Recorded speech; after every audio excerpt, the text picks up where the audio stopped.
Okay, so good afternoon, everyone.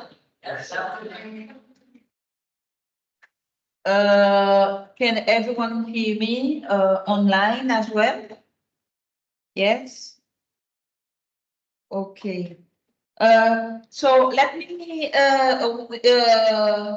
just start by saying that these weekly research seminars are part of UNICEF's 15th anniversary celebration. So we are very pleased and honored to welcome Rosa Beunel-Fogarty from King's College London, who has actually joined us physically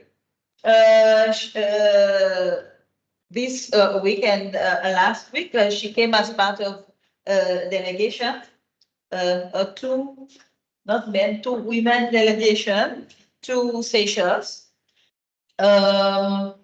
During the month that we also celebrate Fête Afrique, one of the fêtes or festivals that we observe here in Seychelles. So Rosa is a lecturer in postcolonial and comparative literature at King's College London, and she's a doctor in English and Francophone postcolonial literature and theory. She specializes in Indian Ocean literature and researches on the culture of creolised societies. Like I mentioned before, Rosa's specialty is, for the moment, she's focusing on what she calls fêtes, like Fête Afrique, for example, and festivals. And this is what she's going to discuss today in her presentation. So I will leave the floor to you, Rosa. Thank you.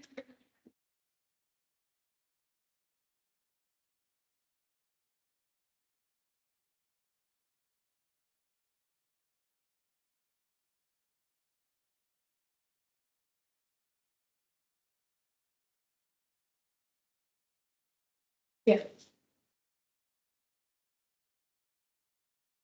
Thank you very much for having me today and for inviting me, to talk to you for this research hour. It's even greater to be here for the research hour for the 15th anniversary. So I understand that this is like a recurrent event this year, but for such a young and also such a thriving university, we've been here a few days.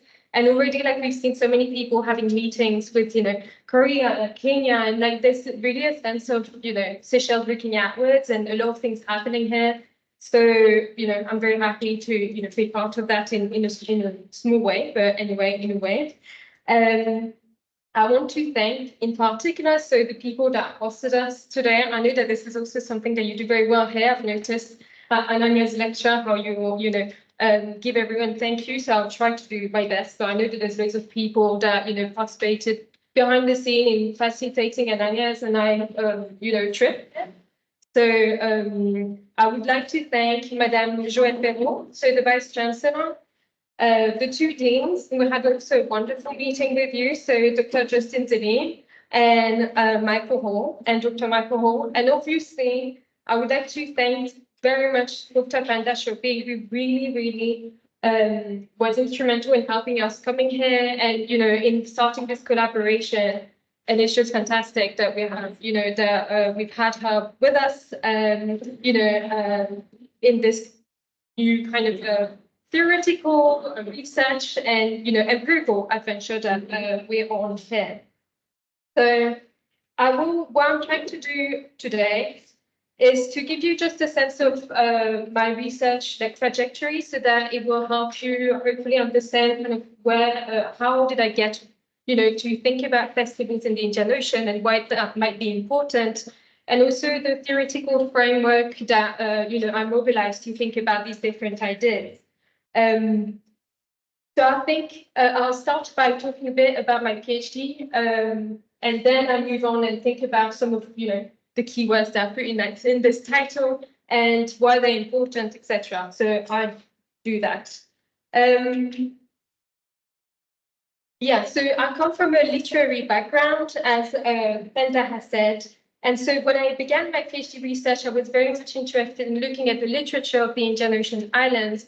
And because I started with a kind of a clean slate, I was mostly interested in postcolonial literature and how the French and British rivalries kind of shaped also, what happened in these postcolonial places. I thought the Indian Ocean was a very important space to start with. And also thanks to Ananya, I forgot to thank Ananya Kebir. So let's retract and say thank you also to Ananya Kebir, Professor Ananya Kebir, who was my supervisor, PhD supervisor, and who's now my compare and, and mentor still. And that's also very much thanks to her that I'm here and I can present to you today. So thank you, Ananya. So I started my PhD with this idea, and I was very much interested in looking at the archipelagos, so looking at the different islands together, because it seems to me that they tend to be, kind of looked through a very national sort of lens, and focusing specifically on, Mauritian literature, Vernian is, this type of thing. But starting from scratch, it was very difficult for me to access things in the Seychelles and in the Réunion, but mostly in the Seychelles. And the Mauritian literature kind of loomed very large in the Francophone sphere already. So I thought it would be a good way to start from this, but I didn't want to, give up on some of the ideas that I had. So I was still thinking about the archipelago and how do we, does that thought exist? So the archipelago is obviously an assemblage of islands. You know this very well because you live in one. I noticed that Mauritius was often thought about as a single island, whereas Mauritius has dependencies, and you have very good contact with Rodrigue, for instance, which is kind of like erased from the map of literature when you approach it through a sort of, Anglophone, Francophone literature angle. And so I wanted to think about Mauritius as an archipelago, and to connect this with the idea also of relationality in the sense that Glissant has, conceptualized it, that is very much tied to his idea of creolisation and so Creole culture. So how does that geographical, connectivity, geographical diversity in the sense of these many islands also is tied to a history of creolisation and an understanding of what it means to, live in a Creole culture, essentially, and how does that reflect in Mauritian literature? So I had to do a lot of historical and geopolitical research to kind of understand how creolization features, in a Mauritian landscape. And in doing that, I found that Mauritius had a very kind of tense, relationship to its history of creolization and to the idea of Creole, right? Creole culture. So there's a sense that despite the fact that, Seychelles and Réunion and Mauritius very much share, a history of colonization. There's loads of, things that they have in common in terms of the patterns of colonization, but also obviously slavery and indentureship. Despite, this common history, the language, the Creole language is extremely important. And some of the Creole practices around performance, etc. Despite all of this, there is a tendency in the literature and the discourse around Mauritius. There's a tendency to not recognize themselves as Creole, and actually Creole is, an etonym for a very specific community who is very much discriminated against and who is kind of at the bottom of the economic ladder, if you like. And so I think you were acquainted with Rosa Beunel-Fogarty's theorization of all this and you research in all this, and she calls this the malaise Creole. So I kept all of this is all important because obviously here, as my journey evolved, I then, thought more about how Seychelles might be a contemporary to that. And Professor Kebe really talked about that aspect of Seychelles in her lecture on Saturday. So as I was doing this research, I'm still, a literary scholar. So I was looking for books that speak about the archipelago. Where are the other dependencies? Are they represented? And I did find that there was like in contemporary Mauritian literature, there are a few books that are actually very, quite well-read books, quite well-known, that address, that think about these other islands. So Diego Garcia is the island of the Chagos. So both Chanel's Patterns book, and this is a much more recent book that's been published in the USA by Natasha Tikamanian and Luke Williams. They both think about this issue with the Chagos and the US and the British government. Whereas Soupir Valanda Demi thinks about Rodrigue, and Tropique de l'Alliance actually goes even more outwards and thinks about the Comoros. So I kind of thought again about how, I was glad to find like the archipelago represented in these books, and I tried to see what the archipelago was doing. Why were they projecting themselves into, these different island states? And so in doing that, I noticed that there was a lot of, that a lot of these women would think of themselves or would be thought by other people as being Indo-Mauritian, and often discussed actually the history and memory of people that would be considered Creole in Mauritius. And so they're actually writing these books about these histories that were kind of hidden, about these islands that were not quite as well, integrated in a sort of Mauritian consciousness, was a way for them to express a form of solidarity, intercommunal solidarity that might also talk against what's happening on the political level in Mauritius about, Creole and Creolisation. So kind of advancing an idea of Creolisation, but through their literature and through this projection into an archipelago. So one thing that, sorry. Great, thank you. One thing that was very important in my research is that once I was doing this and I was learning a great deal, I've understood that actually these books, as good as they are and as interesting as they are very much part of the public publication circles and networks that are connected to Europe. So to Gallimard is a very prestigious Parisian publication, and obviously Fitzgerald's editions is a similar case, but in London. So as I was learning more and more about the literary culture of the generation, looking upwards from Mauritius, I discovered that there were a lot, in fact, of local publishing and culture in publishing initiatives and publishing houses, and generally like cultural initiatives that were really thriving, and I didn't get a chance to, get into for my PhD because I needed to. By the time I arrived at this point, I had spent too much time looking at specifically Mauritian literature. So so this is what I'm now, going to focus on, essentially thinking. So finding the archipelago not only within the text that are then published in, in Paris and in London, etc., but actually finding the archipelago at more of an institutional level and an infrastructural, institutional level, organizational level. How are the different island Indian generation and Southwest Indian Ocean, how are they connected by these cultural initiatives, So here we have a publishing house, Atelier des Nomades, that's a Mauritian one, but the book, Michel Raco, is actually a Malagasy writer, and he had projected as a periodical review on literature, and that does the whole of it's produced in Mayotte and by people in Mayotte, but it's every issue focuses on a different island or different space of the different space of the Southwest Indian Ocean. So, for example, there's been Zanzibar, Djibouti, the Comoros, Mayotte, Réunion, Mauritius. We're yet to see a Seychelles one, so this is partly where I'm here as well.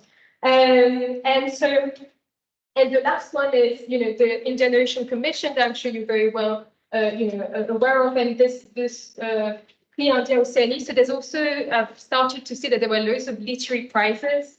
Loads of these literary prizes that also took place in that were delivered in literary festivals. So these different development of local literature kind of created inter-island connections that I want to investigate more, because I'm interested in how the local institutions, events, and also the policies who participate in these, and the one also who don't, some of the institutions that might be more nationally based, what sort of discourse are, do they produce about the Indian Ocean space through these events. And how do they talk about that region? How do they imagine, the connections that they are producing physically by doing these, having these initiatives? So, and is creolisation part of that discussion, right? So in order to answer this question, I would really much need this when I realized I would really much need to integrate also the Creole festivals, because there are book festivals, literary prizes, but to integrate Seychelles in that discourse, Seychelles is already part of it because it's already part of the Indian Ocean Commission, etc. But for instance, it hasn't necessarily, or as far as I know, it hasn't featured in a more literary aspect of things. And so where I say it's very important in terms of the Creole Festival to inspire these, inter-island connections, because obviously the Creole Festival is the one that inspired the one in Mauritius, the one in Rodrigue, and the one in Réunion. So this is where the sort of more heritage-based, or the approach that is not just literary, but also heritage-based comes from.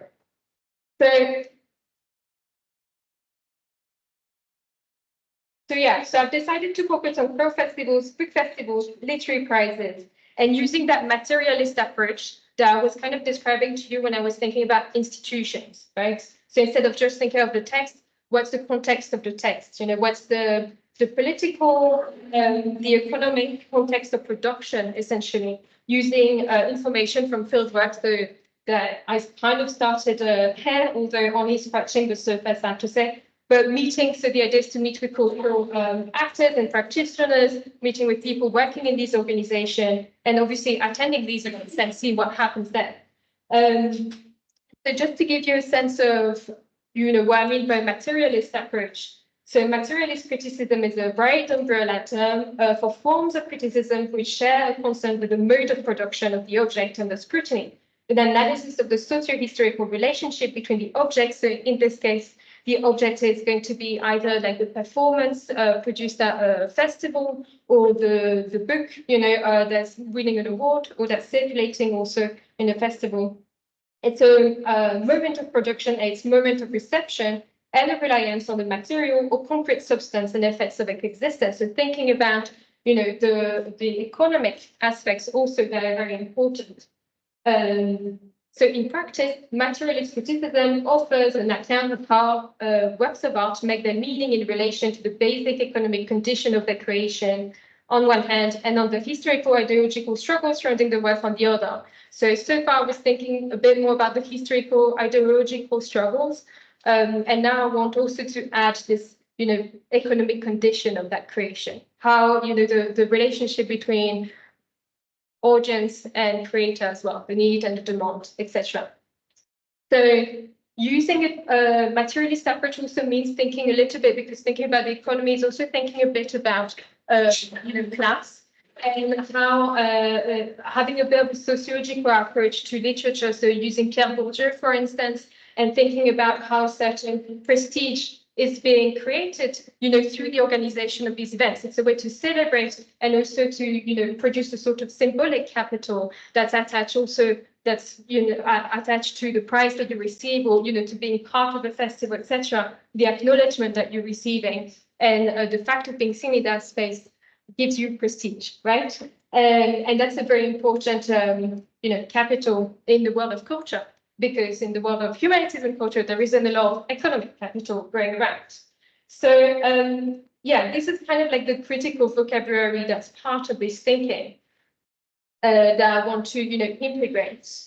So obviously thinking about the production and circulation of cultural products, such as textbooks or performance in these archipelagos, is also thinking about how they're influenced by their marginal position in the world market. As I was saying before, books by Nanda produced in Paris, okay, but what's happening here, and how, how do they compete? Is that even what they're trying to do? What's the impetus of all this activity that's happening here? So I have some, because it's all at the beginning, I have mostly questions, and I'm asking myself, and I'm going to be going through the whole research.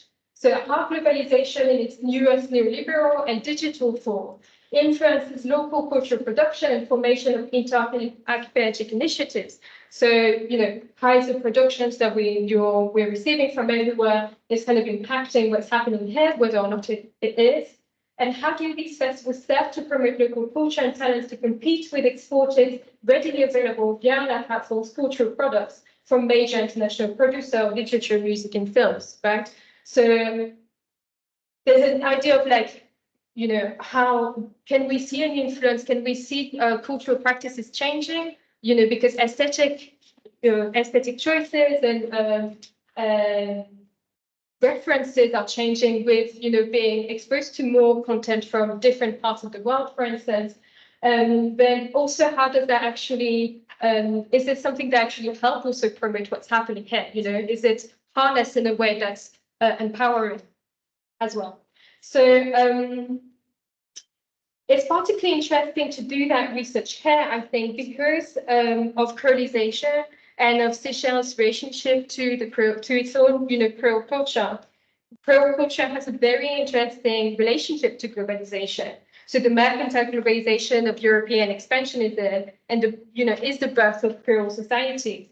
And we know that we know about the violence that's involved in that process, in that strange tension between the violence that to an extent created what we have here today. So thinking about this in relation to like what's happening now. So how can we learn from creolization relationship to globalization in that new year, the 21st century? How does that work out? So to quote her once more, Rosa Beunel-Fogarty has articulated that quite well. So both mercantile capitalism and global capitalism encourage agency and creativity in creolization.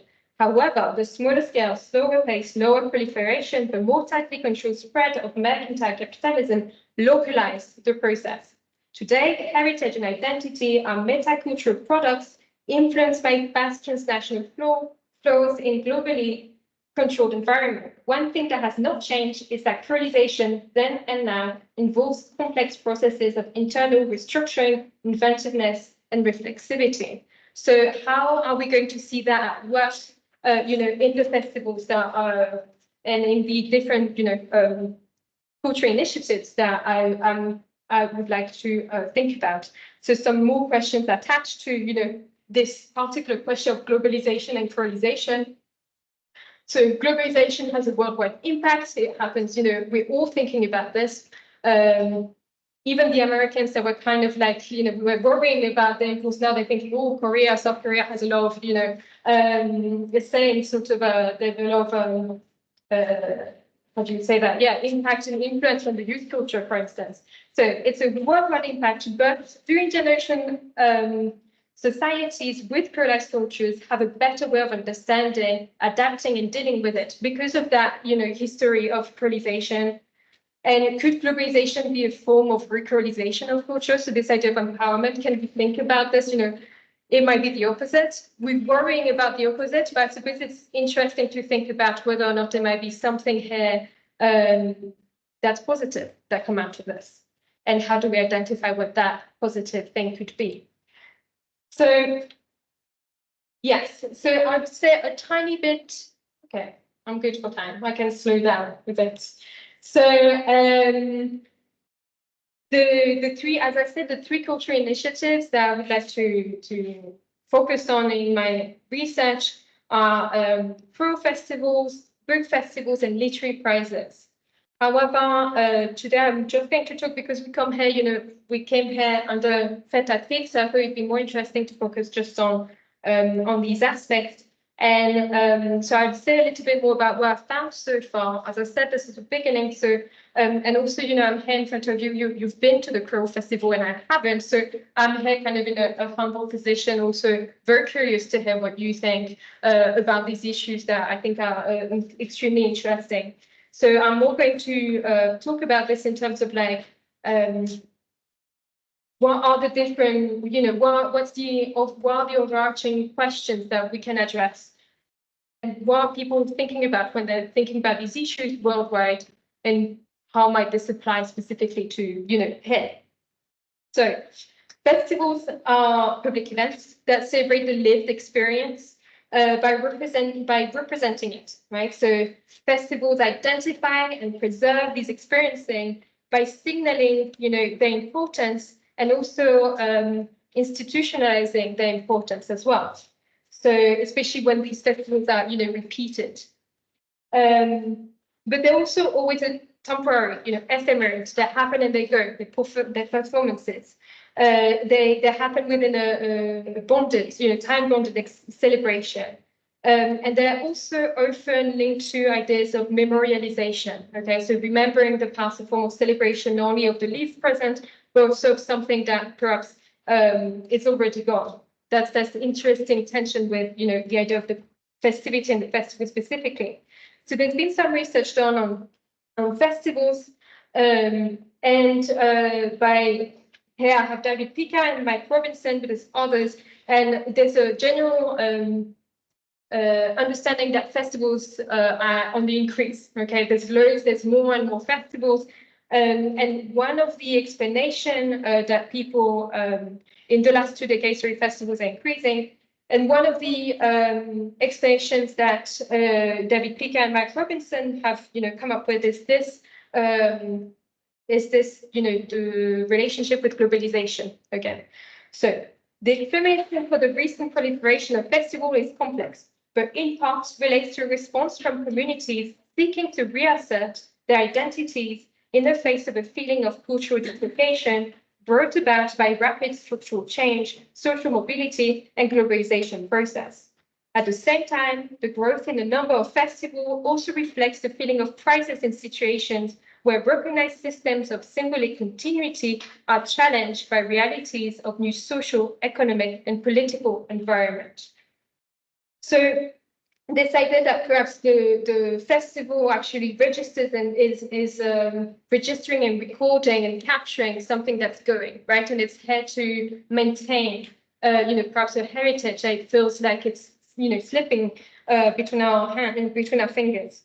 And so also reacting, so there's this idea, and there's also the idea that it might react to economic also and political environments that are very much changing. So the Creole Festival in Seychelles, as I said before, perhaps doesn't, I don't know how much, I don't know how much you would recognize this in relation to what's happening in Seychelles. I'd be very curious to think about that. But as I said at the beginning, it's one of the most important, Creole festival worldwide. It's the longest as well. We know it has inspired the other festivals as well, elsewhere in the region and in Rodrigue.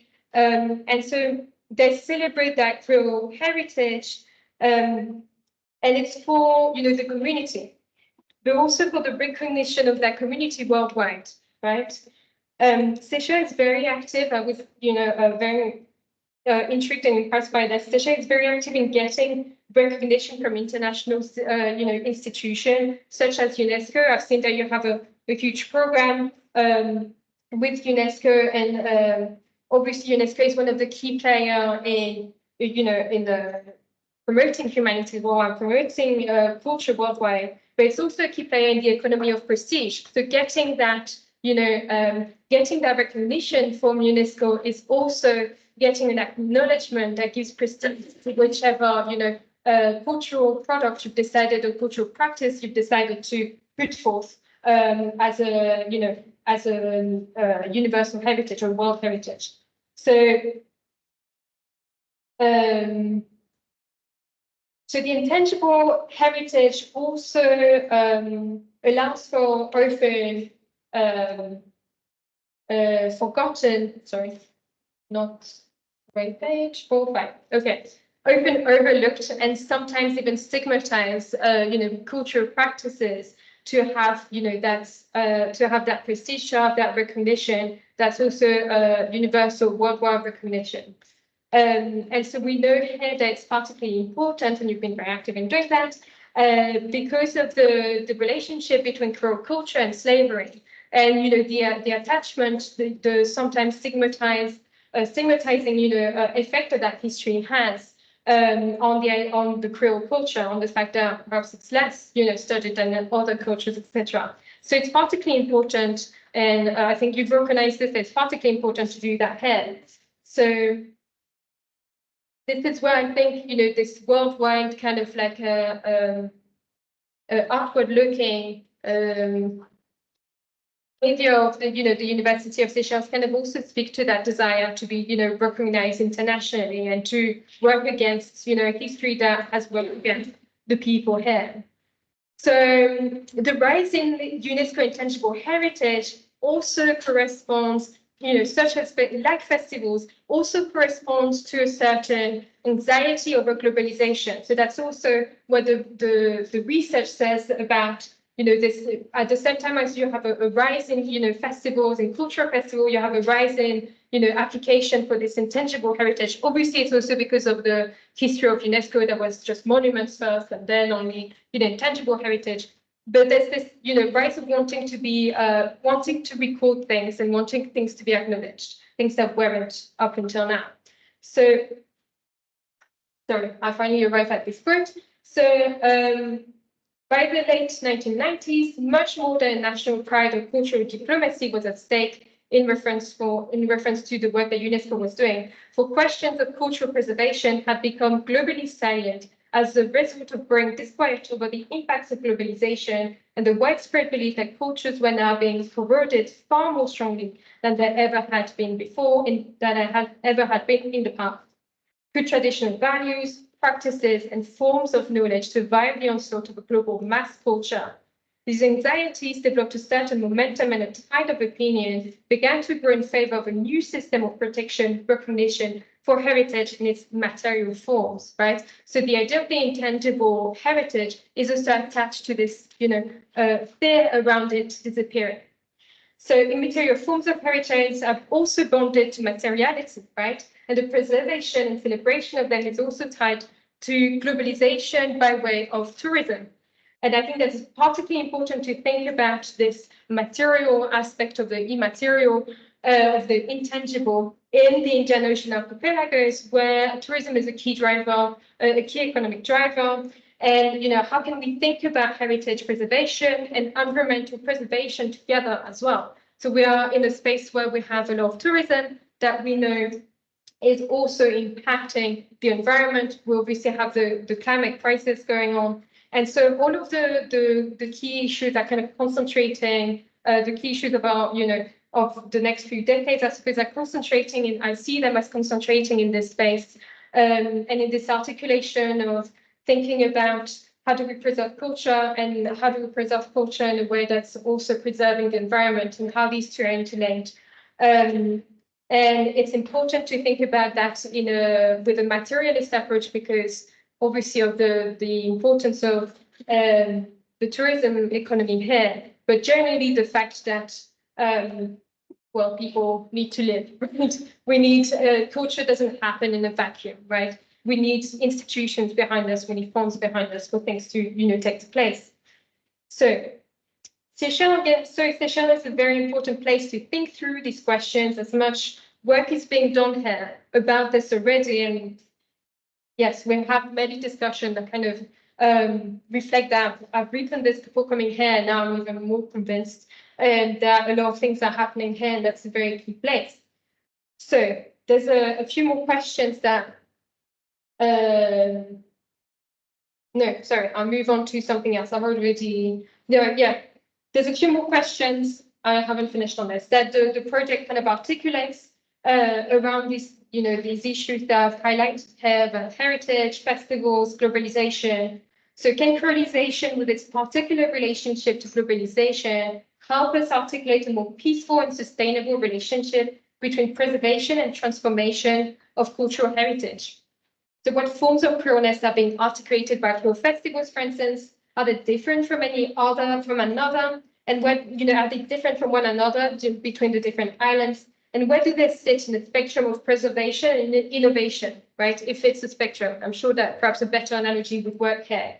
But how does the festival registers or integrates transformation that we can see in the culture, essentially? So, for instance, I know that, the Mauritian Creole Festival often has like the similar performers, the Frères Joseph are like the people that keep coming back. And so, why? And what's interesting about this, and who, what do they say in particular? Why are they chosen? What do they say about, the Creole culture of Mauritius? So obviously, I said that in my project, I've also included the Comoros, and the Comoros don't have a Creole culture as such. And I'm also interested in thinking of how can we extend the sort of ideal creolization beyond, beyond the islands that are specifically associated with that history. Especially because they are historically connected, they continue to be culturally connected and to be involved in these different initiatives, not necessarily through the Creole festivals, but they have their own festivals going on that celebrate Indian Ocean, Indian Ocean culture. What's the link between these two, and they're also very prolific in their literature. So I think it's an important place to be connected with Mascarene and the Seychelles in this question. And it also, I suppose, through Mayotte and through Réunion, it also asks the question of, what's the role of Francophonie and of France in the French language, etc., in the Indian Ocean. What is this, its impact on the inter-island relationship? Is it a disabler? Is it an enabler in any way? It's part of the Indian Ocean Commission because of, having Réunion and Mayotte together as Département of France. So integrating the Comoros also kind of integrates the tension that's happening there between Mayotte and the Comoros, and the different way they're impacted by globalization through perhaps a more like Francophone version of that, if you like. So, yes. To finish, I want to speak about the book festivals, which I think presents a different case from the Creole Festival. And I think particularly thinking because the Creole Festival, I will attach it to like heritage, questions of heritage, but to what extent literature is a heritage, or to what extent these literary festival in the literature that they are celebrating and that they are circulating, kind of circulating a very westernized notion of what literature might be, right? So I've learned very recently that there's also a Salon du Livre du Monde Créole, and Seychelles participates to this. So that's something that I also need to add to this, and how perhaps they, how they speak to these other festivals that are more targeted. Also, that include a lot of the authors that I was thinking about earlier, that are kind of circulating in a network attached to Europe, for instance. So what's interesting about these different festivals is that they're local festivals that have local institutions behind their local publishers, and that there also are places where this idea of, the connections between these different islands is articulated and is very much part of like the rationale behind these festivals. So for instance, the advertisement for Salon Latina, which is the one taking place in Réunion, which is quite established, I think last year it celebrated its 10th anniversary. So it says, this book fair highlights the richness of the literary culture of the Indian Ocean by foregrounding talented local writers. It is an opportunity for these authors to present their works, interact with their audience, and share their experiences. In addition to showcasing local events, we will also welcome nationally renowned writers. So what's important here is thinking about the richness of the literary culture of the Indian Ocean, how this is foregrounded, in the festival and in the way they're promoting what they're doing. And I've also, Festival du Livre de Trou d'Eau Douce is a lot more recent. It had three editions so far, three editions so far. And they're taking place in Mauritius, in Trou d'Eau Douce, and they're organized by Buenel Pierre-Moutou, who's himself a writer and generally a cultural, practitioner and activist. And this is a quote from him, but from an interview, so that's, it doesn't represent his written eloquence, let's just say. So Trou d'Eau Douce in Mauritius and Salon, each year there is the Indian Ocean because we want to develop the Indian Oceanic feeling for us. it is very, very important. So what it means is that each year there are, writers of the Indian Ocean that are represented and that intervene in that festival, because the festival is actually organized in a way that each year they celebrate a different country or a different influence on Mauritian literature. So they did France, they did India, and they did Mauritius, I think. So that's what the last one was India.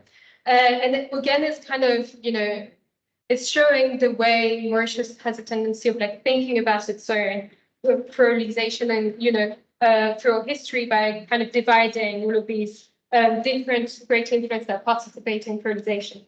So working with Réunion, working with Madagascar, working with the Comoros, with Mayotte, and each time there's a country. So the literature of this country is in the spotlight, right? So here we see that we don't have the Seychelles, for instance, though I do think that one time there was a Seychelles writer, if I'm not mistaken. So these are the two big festivals. There's also big book festivals, in this region. There's also Mayotte Book Fair. And now, as I've discovered, there's also as I've ventured to find out for myself, there's also Saint-Angelique du Monde Creole. And I think it's important here we see that there's different questions that are being asked when you look at these festivals, because you have, again, that question of language, right? What language are being represented here? And we see that it's mostly French. They are also in English. I think there's one publishing house from Mauritius, if I'm not mistaken, that's in Creole. But with the inclusion of the Comoros, there would also be, Comorian languages that should be represented there. And whether or not that's possible, whether or not that's difficult, how does this multilingualism also feature in this festival is an important question. Okay. But what I'm interested in is how, in the way they portray themselves, in the way they promote themselves, they're thinking about this, inter-island connections, the connections between these different spaces, and trying to find and generating, ideas and generating connections by just existing, but also kind of producing this archipelagic assemblage by just speaking about the region as, these islands as sharing something, having something in common. So some questions to finish. There are, some more questions that I need to ask myself while, going on this project. So what form of togetherness is expressed by these trans-archipelagic connection, and what connections do they facilitate? Okay, to what extent does it feature or express processes of pluralization? And how do material, economic, and environmental factors influence these cultural initiatives and the heritage, the arts, the performances, and the texts that they promote and circulate? So how do they influence representation and understandings of the trans-archipelagic connections? And that's all I have. So thank you very much for listening.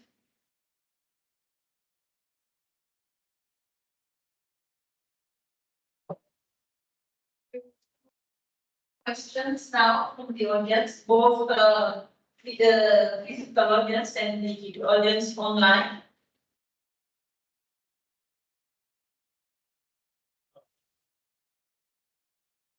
Well, it's very informative.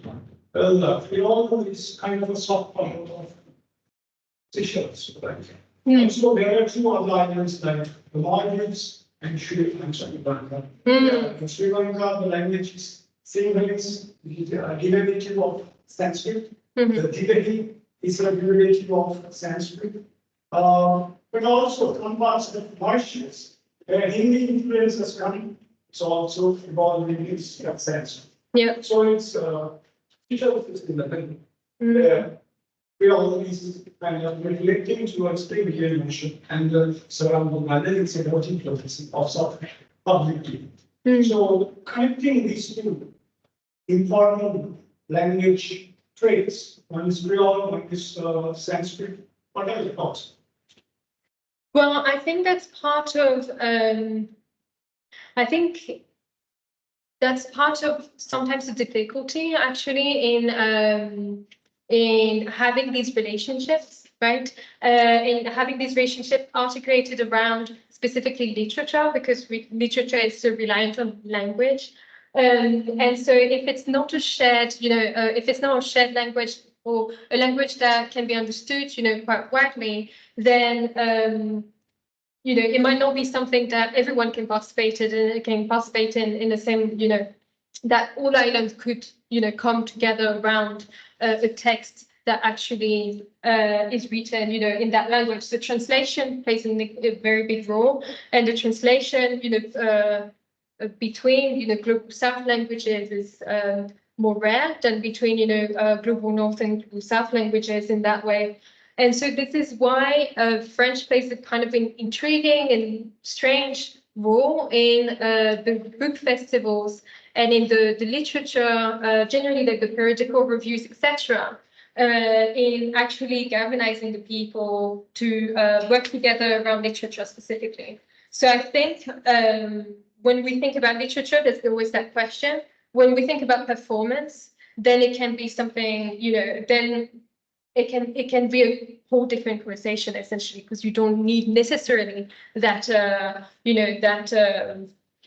language, the title to language essentially. Yeah.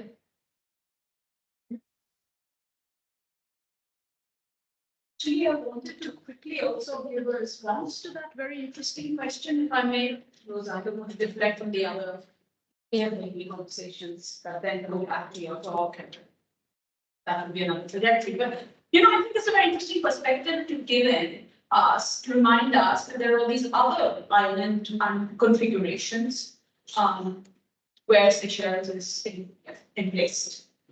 And geopolitically, they're important as well. To go back to geopolitics, Maldives, another small island nation state, very local, big, in talking about cabinet and so on. Now, you started by saying that the Creole soft power, and this is I think that why not extend this notion? We can interpret all the languages that you are mentioning in the space that you mentioned through the prism of Creole. For me, it's really the Creole. It doesn't matter whether it comes from Sanskrit or not. Because that has something to do with French and also connections. But the English is definitely except for one minute. No, I think we can. There is quite an argument. I'm a linguist, but we can. Of course, there are two kinds of Creoles we are talking about. Creoles with a capital C, which are precisely the historical relations, with the different European languages which themselves are descended from that and so on. But I think that while we can think about other Creoles with a small c, which is a linguistic category, and it would be interesting to see what is exactly going on with living. Okay, I do not think that we can dismiss it as purely a Sanskrit-based language and say it is belonging to a different kind of language category. Now, as for Sinhalese, I will say that Sinhalese is not only language in Sri Lanka, so there are linguistic politics of Sri Lanka. So when you say Sinhalese is related to Sanskrit, you are just not thinking about the ethnic warfare. It's relation to what are not in their So you're not thinking about Sanskrit, you're not thinking about the Burger Creole community, you're not thinking about the Malay group. So these are very small groups, quote unquote, but in an archipelagic context, the small is important as well. So I wouldn't think of Sri Lanka just as a Sinhalese Sanskrit-based linguistic block sitting in the Indian Ocean, and neither would I think of that of Maldives. So what I think perhaps Rosa's presentation is helping us do is think of alternative circulations. And that is the peculiar role of French in this context. It's quite fascinating because it is also a hegemonic language. It is also an imperial language. And yet somehow in this configuration, it is bringing out some voices or traditions which could be a bit drowned under the Sanskrit-based approach to things of the world. So, sorry, long comment. I'll shut up. Yes. Well, so I think it's still connected with what you said. It's like an interesting spin-off. We can still see the connections. Just two quick thoughts on this. One, this Creole French thing. I have a little bit of experience with this because I'm in the broadcasting media. And one of the interesting things that happened is that the French, like La Francophonie, creates a lot of opportunities. Of course, we understand that there are the hegemonic intention, it's not always completely hidden behind. But basically, at the end of the day, la francophonie l'orientation is not like a francophone speaker. It's an assemblage of all the French-speaking radio and TV stations in the world. And we have conferences and so on. It's actually an interesting forum and platform to allow the member organizations to promote their cultural products, like we have the productions and so on.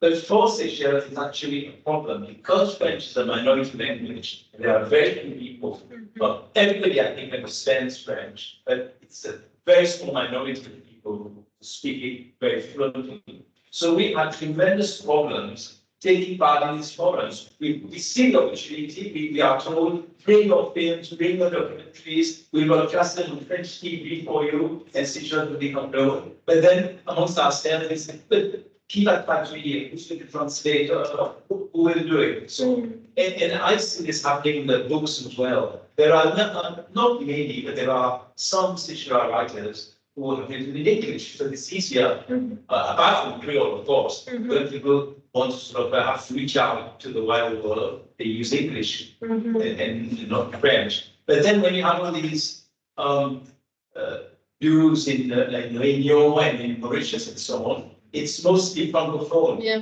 So the Seychelles writers are a little bit cut off. Plus, there are very few people in Seychelles who have read all these books. I mean, we know there's this vast output of books in Réunion about very interesting themes that are very relevant to Seychelles, but people here don't read them because they are in French. And then one last thing about this dilemma as well, it brings to mind a bigger geostrategic thing about, there's a Commission de l'Océan, the Indian Ocean Commission, where, of course, France plays a key role because it's the most powerful country in the group, and France enjoys this status and would like to preserve. And of course, the other member states of the COE try to make use of this, But then there has been an attempt to create what has been called the Indian Ocean Rim. And that would have included Australia, South Africa, India, lots of Kenya, Tanzania, all these, plus some other countries like Mozambique and so on, but a lot of Anglophone countries. And it's been very interesting to see how France has resisted the creation of the Indian Ocean Rim, because then it would drown its influence within the wider thing. Okay, I missed a little bit drift, but of course, all this still has connections with. I don't think it is a drift. I think it's very important, and also it gives me, I suppose, information about something that and I was wondering about is, do people in Seychelles read some of the stuff that I've talked about in Mauritian literature? Obviously, some of that has been translated into English. Actually, most of the except Sophia, all of these, this is in English, but all of these have been translated. The other two have been translated into English, and so I think it's very interesting. Again, we go back to like. The beginning, I suppose, of all this for me quite a long time ago was this competition between Britain and France, and what does it mean to live in a space where there's this like colonial rivalry, and how does that shape the culture for the people kind of living through that, and that's part of it, right? Because the French are particularly anxious about English, right? They feel like it's overtaking the French language, the youth are speaking English, etc., particularly in terms of culture. And they've been they've used French as a soft power. Again, they have all these institutions, l'Alliance Française, l'École Française, etc. They have, they always have these institutions to kind of continue promote, Francophone and Francophonie. And I think these spaces, Mauritius would be, they understand English, I think the people would read in English, they taught in English. Réunion, it's a different story, obviously, because it's French. So, the culture is kind of more and more French sometimes. But so there would be space for these English, Seychelles text. But because I think of the hand in, probably of certain institution, French institution, in organizing this stuff, then they don't want English to also, penetrate these circles to an extent. because it's kind of a voice against English also on the cultural, on the cultural, so global cultural sphere, to be honest. Yeah. Yes. Okay, yeah, I'm a bit of a lady person, and I don't speak Creole, but I've been here for many, many years. So with the Creole Festival, which you sort of mentioned, from my experience of the Creole Festival, I found that many of the people participating in the festival, or literary and so on, they would reach out beyond the Indian Ocean. Because they're not really getting what you're saying in terms of that solidarity or that closeness or, that more that French influence. They're looking for that Martinique, the Creole islands elsewhere that are not in the Indian Ocean. So we don't really stick to those geographical boundaries of the Indian Ocean. So, obviously you're using this framework of the Indian Ocean archipelago, fine. But Seychelles, we go way beyond that. And obviously, I'm sure Mauritius does, they will maybe to Asia and other countries, obviously, Réunion, obviously France and other land. But Seychelles, because we've not necessarily in the past had so many sort of a strong sort of alliance with the Mauritian Creole, because it was not necessarily celebrated, but we were celebrating it. In that, we were kind of ahead of the game politically. We used Creole politically, so we searched for other Creole nations beyond our archipelago. That's what I've noticed anyway, and obviously I'm sure other people would. That's that's super interesting. I think, the whole in academia, actually, the Caribbean kind of sometimes overshadows the Indian Ocean. So that's why I'm kind of like Indian Ocean connections. Let's think about this, because the theoretical framework around colonization, around archipelagos, is very much was very much conceptualized in the by Caribbean thinkers. So Edouard Glissant is talked about him at the beginning, but there's others, Camel Braithwaite, etc. And they're all, and so they really shaped the conversation around what colonization is and what colonization means. And so that's why I'm interested in thinking about alternative discussions that are happening. I do think that there's a strong tie, and it's important to think about how the Indian Ocean is connected to the Caribbean. And part of the work that Ananya is doing, and that we're doing here as well with Panda, is also thinking, about these connections in the Creole cultural practices.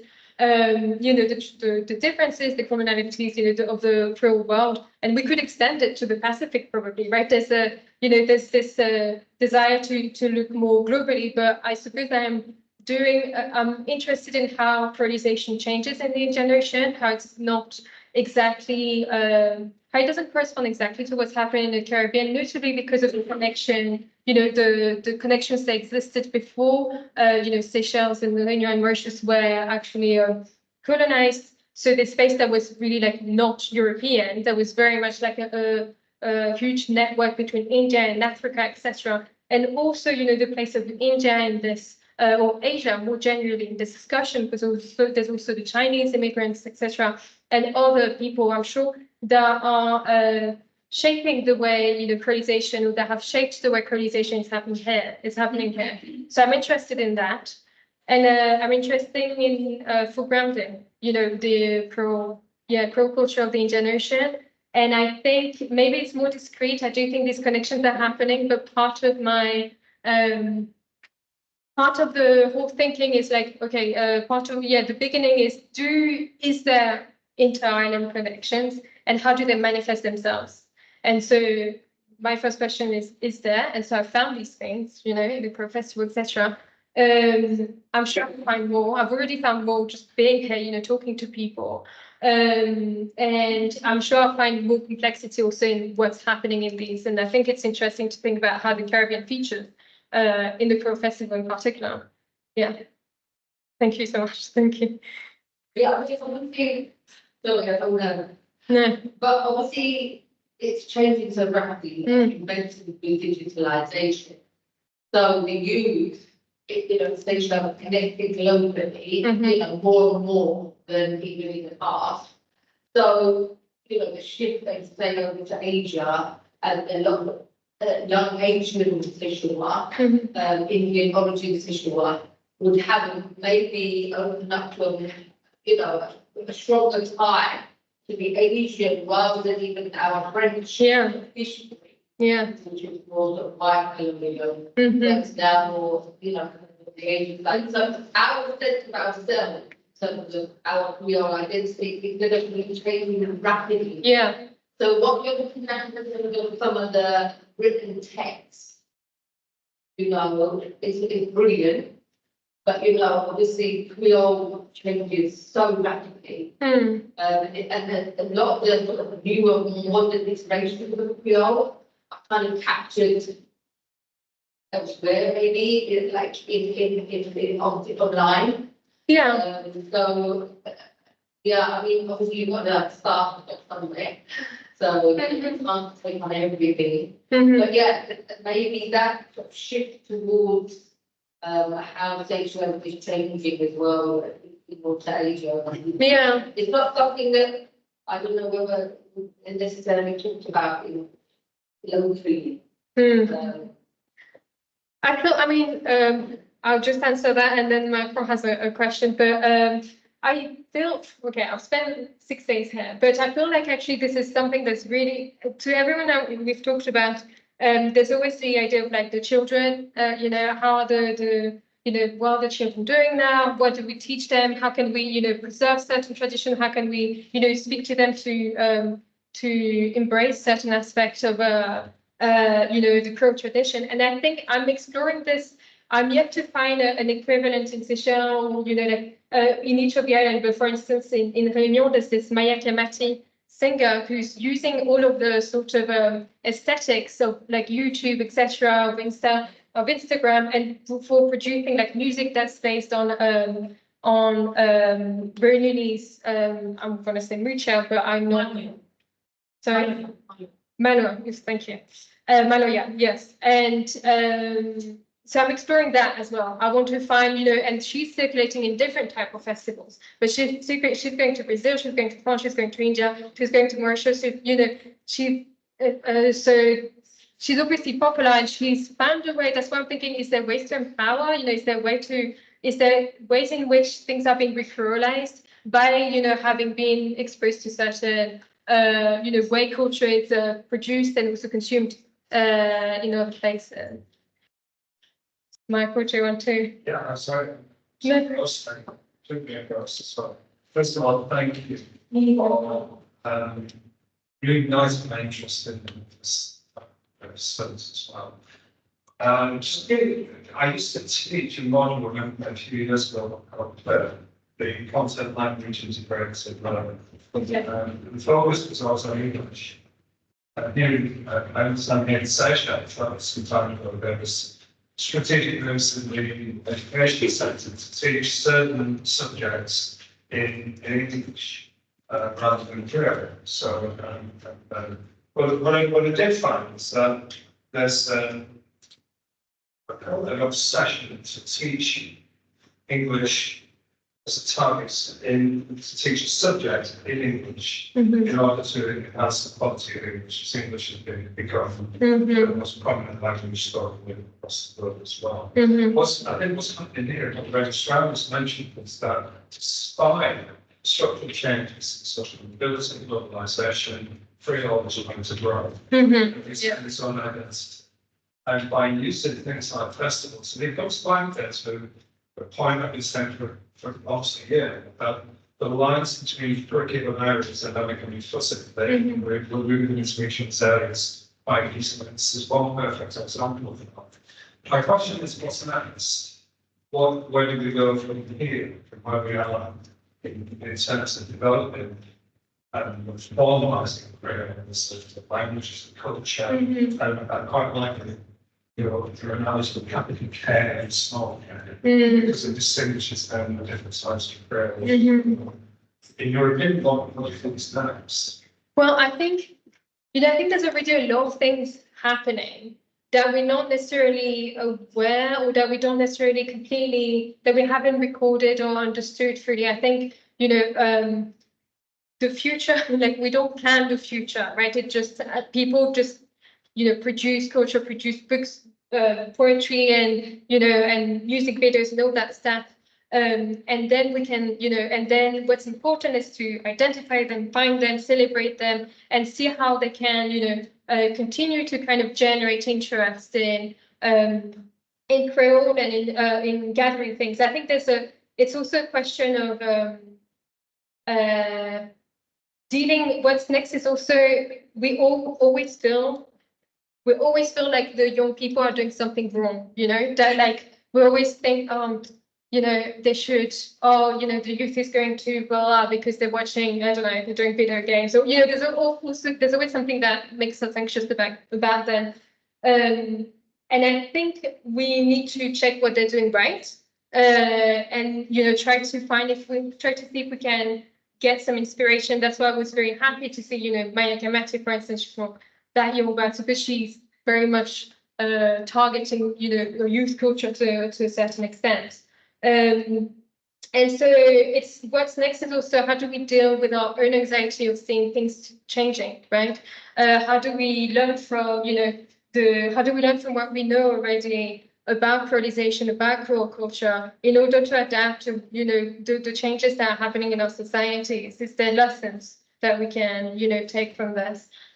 So I'll tell you more in like 3 years when I've done the research. Yes.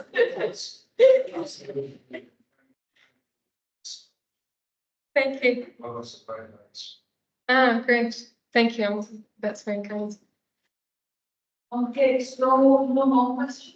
Right. Michael, you have a follow-up? I've just got one duty to perform, and thank you ever so much. Thank you. Really appreciate both of the new knowledge it brought to us as well. So hopefully this is a continuation of your work with the Creole Institute. Sounds funny with the other side of the facts. That's what I call this, the other factors. But speaking on behalf of the other, I'd like to just introduce three businesses from the Afro-Barometer program. This is a really exciting program for us at Seychelles. We're about to undertake a massive project on behalf of the organisation. And Daniel, and this is the most fantastic thing I've ever heard of. Anyway, I'm here to train and work with our department, business school, to initiate the project. It's really important. It's a fantastic project because it's not just giving the business community data to make money.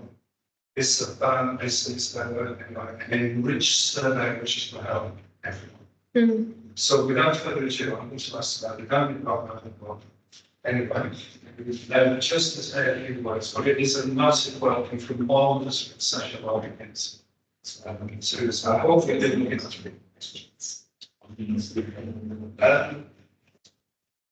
got 90 minutes. I'm sorry. Just a few minutes, just to start. I'm to welcome. This is going to Do you want to come to that?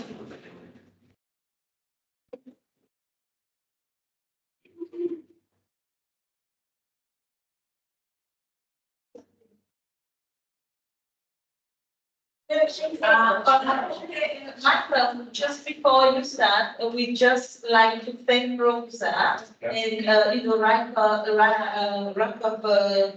this presentation and say how very interesting it was. Of course, thank you very much.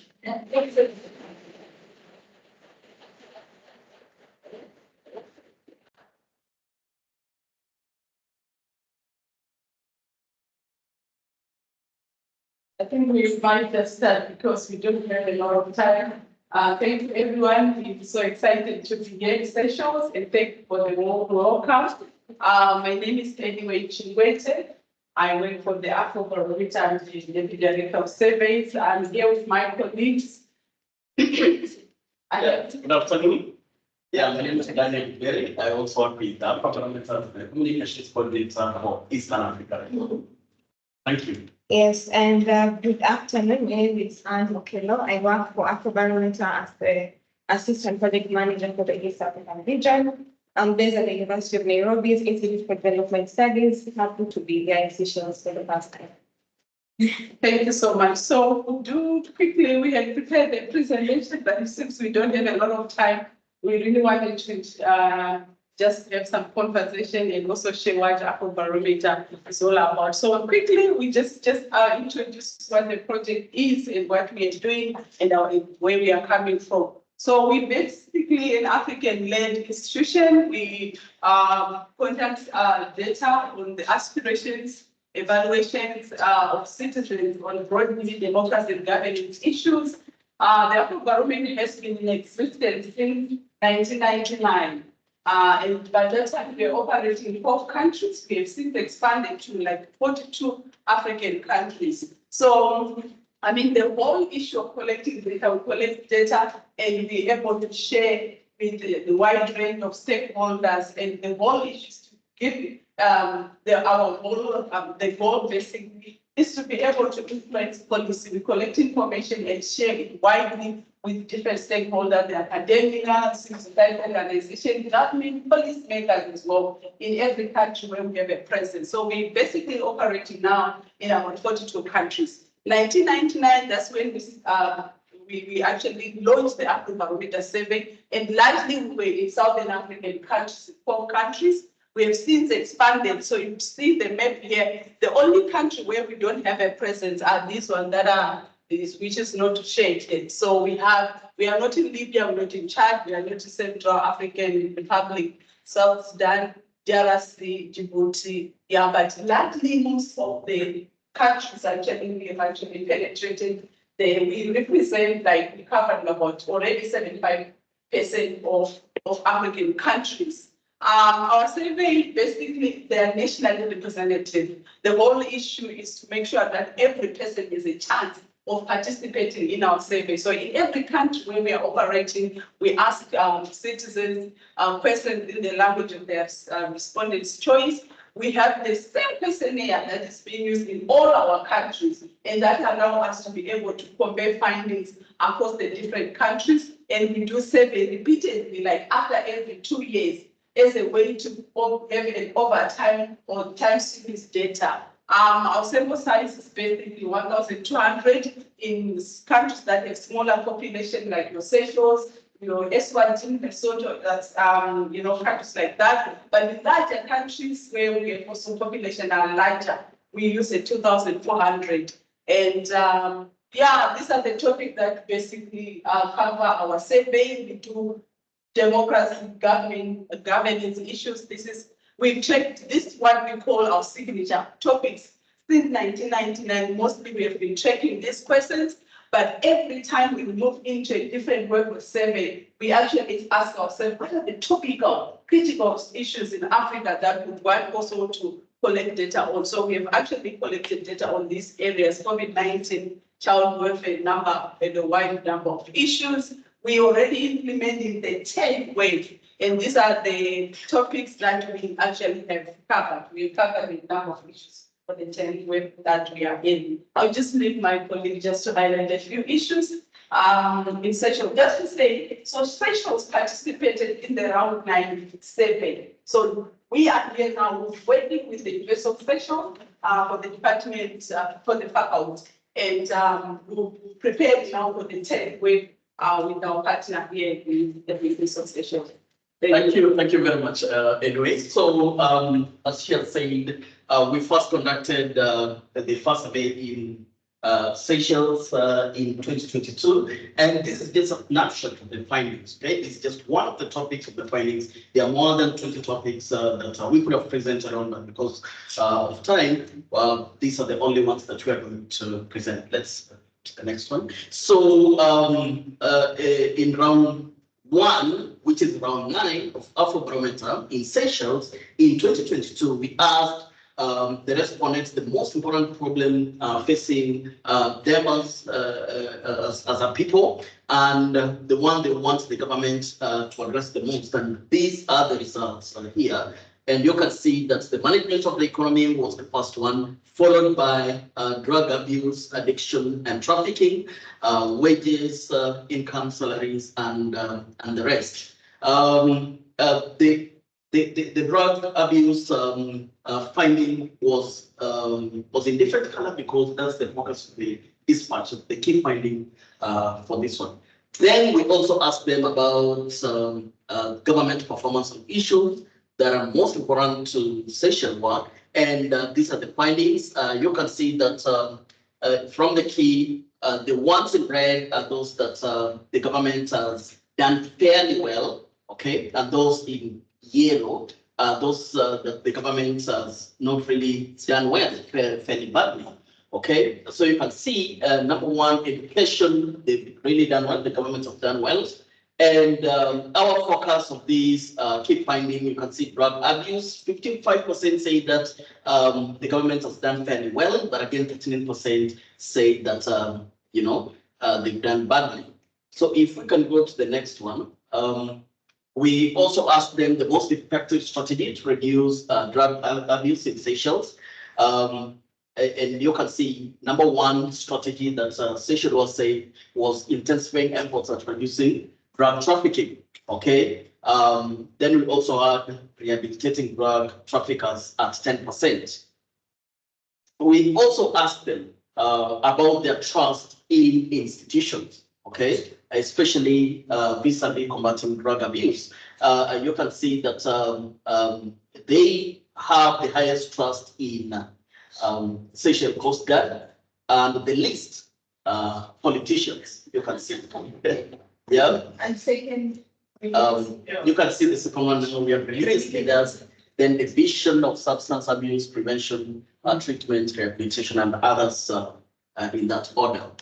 So we also looked at the role of ordinary citizens in the fight against drug abuse, and we looked at the demographics in terms of age and poverty.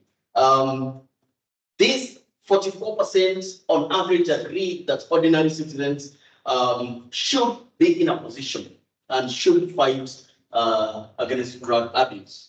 And you can see in terms of lived poverty index, no lived poverty 45%. In terms of age, you can see there 18 to 35 years say agree that ordinary citizens should fight against drug abuse. Sorry, this is just a snapshot of the findings and specifically on a single topic. We have more than 20 topics that we surveyed, and round 10 is coming up. Yeah, I don't know if I have any, I can quickly take you through what we call an online data analysis tool. As we say, we have been collecting data for over 25 years across the continent. And just to give them, I should say, like in the islands, like Madagascar, we've been in Madagascar since 2005, we've been in Mauritius since 2012. Settlement Principe since around 2018 or so. But if you go to our website, this is just a quick run through. If you feel interested, you can have another longer session through the Department of Business and Finance. But if you go to our website, which is afrobarometer.org, we find the landing page. And then on the top, you'll see here there is Analyze Online. So this is a tool that Afrobarometer has created for people who don't have maybe data analysis tools or data analysis skills. You can go to our website on the online data analysis tool.